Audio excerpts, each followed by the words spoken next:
எப்படி ஆரம்பிக்கிறதுன்னு தெரியல. ஆனா என் மனசுல இன்னும் ஒரு ஓரமா அப்படியே தங்கிப்போன ஒரு நிஜமான சம்பவத்தை உங்ககிட்ட சொல்லணும்னு தோணுச்சு. அது வெறும் கதையல்ல, என் வாழ்க்கையில நான் உணர்ந்த ஒரு நிஜமான அனுபவம். அப்போ எனக்கு 16 வயசு முடிஞ்சு 17 நடந்துகிட்டு இருந்த நேரம்.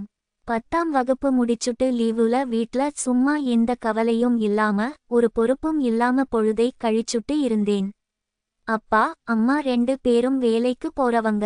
காலையில 9 மணிக்கெல்லாம் கிளம்பிடுவாங்க.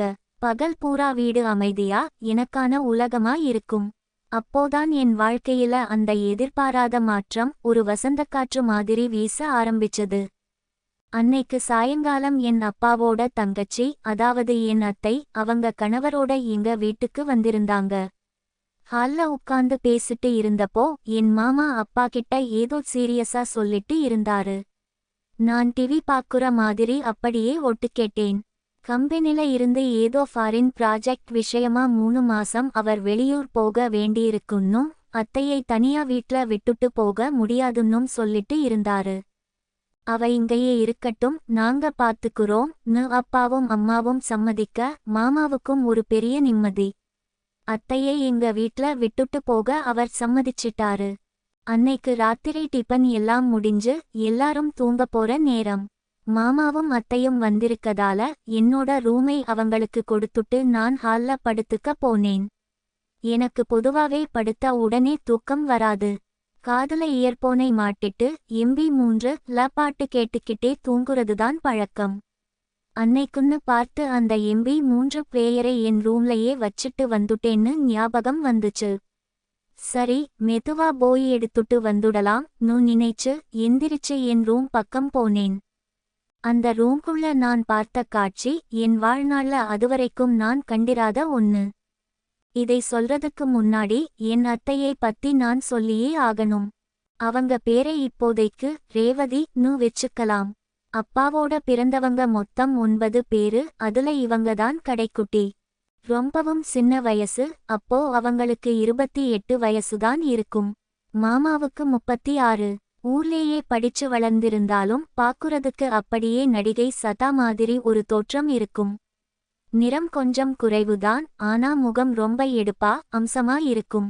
மாமா பிசினஸ் மேனேஜ்மெண்ட் படிச்சுட்டு சென்னையில வேலை பாக்குறாருங்கிற ஒரே காரணத்துக்காக என் அத்தையை அவருக்கு கல்யாணம் பண்ணி கொடுத்ததா அப்பா சொல்லி கேள்விப்பட்டிருக்கேன். ஆனா உண்மையை சொல்லணும்னா அத்தை அவரை விட ரொம்ப ஸ்மார்ட். படிப்பு, அழகு, சுட்டித்தனம்னு எல்லாத்துலயுமே மாமாவை விட அவங்களுக்கு கூடுதல் மார்க் போடலாம்.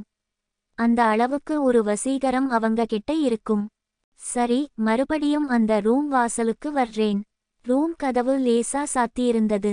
சத்தம் வராம கதவை மெதுவா தள்ளிட்டு உள்ளே எட்டி பார்த்தேன். உள்ளே ஃபேன் லேசா ஓடுற சத்தம் மட்டும்தான் கேட்டுச்சு. ஆனா அங்கே நான் பார்த்த அந்த ஒரு கணம் என் 17 வயசு மனசுக்கு அது ஒரு பெரிய அதிர்ச்சியாவும் அதே சமயம் ஒருவிதமான பதற்றத்தையும் கொடுத்துச்சு. அத்தை கருநீல கலர்ல ஒரு ஸ்லீவ்லெஸ் நைட்டி போட்டிருந்தாங்க. ரூம்ல இருந்த அந்த லேசான வெளிச்சத்துல நான் நின்ன இடத்துல இருந்து அவங்களோட பக்கவாட்டு தோற்றம் ரொம்ப தெளிவா தெரிஞ்சது. அதுவரைக்கும் அத்தை ஒரு உறவா மட்டுமே பார்த்த என் கண்களுக்கு அன்னைக்கு ஏதோ ஒரு புதுவிதமான உணர்வு. ஒல்லியான தேகம்னாலும் அவங்களோட உடலமைப்புல இருந்த அந்த முழுமையான முதிர்ச்சி என்னை அப்படியே சிலையாக நிக்க வச்சுருச்சு. அவங்க கைகளை தூக்கி லேசா அசைந்தப்போ ஸ்லீவ்லெஸ் நைட்டி வழியா அவங்க தேகத்தின் அழகு அந்த மங்கலான வெளிச்சத்துல பளபளப்பா தெரிஞ்சது. என் மனசு ஏதோ காரணமில்லாம வேகமா அடிக்க ஆரம்பிச்சது. தொண்டையில எச்சில் முழுங்க கூட கஷ்டமா இருந்துச்சு. ஒரு நிமிஷம் மூச்சு நின்னு போன மாதிரி ஆயிடுச்சு. அங்கேயே நின்னு பார்த்துட்டு இருக்கோமேனு ஒரு பக்கம் குற்றவுணர்ச்சியா இருந்தாலும் கால் ரெண்டும் தரையில ஒட்டிக்கிட்ட மாதிரி நகரவே இல்ல. ஒரு 17 வயசு பையனோட அறியாமையும் புதுசா முளைச்ச தவிப்பும் என்னை அந்த இடத்துலயே கட்டிப்போட்டுருச்சு.